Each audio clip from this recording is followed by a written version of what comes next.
Super star తలైవా రజనీకాంత్ సినీ ప్రస్థానం 50 ఏళ్లు ముగిసింది.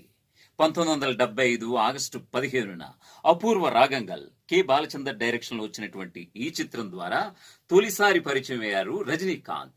ఎక్కడో కర్ణాటక రాష్ట్రం మైసూరులో జన్మించినటువంటి ఆయన నిజంగా బెంగళూరులో ఒక బస్ కండక్టర్ గా ప్రస్థానం ప్రారంభించి సినీ వేదికగా ఆయన మనందరికీ పరిచయం అయ్యి నిన్నటికి నిన్న 50 ఏళ్లు పూర్తి చేసుకున్నటువంటి సందర్భం. ఎస్, ఖచ్చితంగా 1950 డిసెంబర్ 12న అంటే సుమారుగా ఆయనకి 75 ఏళ్లు వచ్చేసాయన్నమాట. అయినా సరే ఆయనలో వన్నె తగ్గలేదు. ఆయన ఫైట్స్ లోను, ఆయన స్టైల్స్ లోను, ఆయన డాన్స్ లోను మిగతా హీరోలు ఎవ్వరు కూడా పనికి రారు అనే విధంగా ఆయన జర్నీ చూస్తే మాత్రం ఎస్ ఔరా అని మానదు.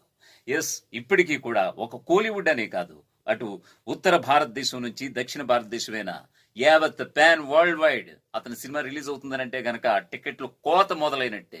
ఉదాహరణకి చూసుకుంటే 2 రోజుల క్రితం అంటే గడిచిన 48 గంటల్లో ఒక చిన్న ఇన్సిడెంట్ మీకు వివరించే ప్రయత్నం చేస్తాను. ఒకవైపు వార్ 2, మరోవైపు కూలీ. వార్ 2 ఫస్ట్ డే కలెక్షన్స్ 53 కోట్లే, కానీ సూపర్ స్టార్ తలైవా నటించినటువంటి చిత్రం కూలీ ఏకంగా 152 కోట్లు వసూలు చేసింది ఒక first day gross collections. Wow!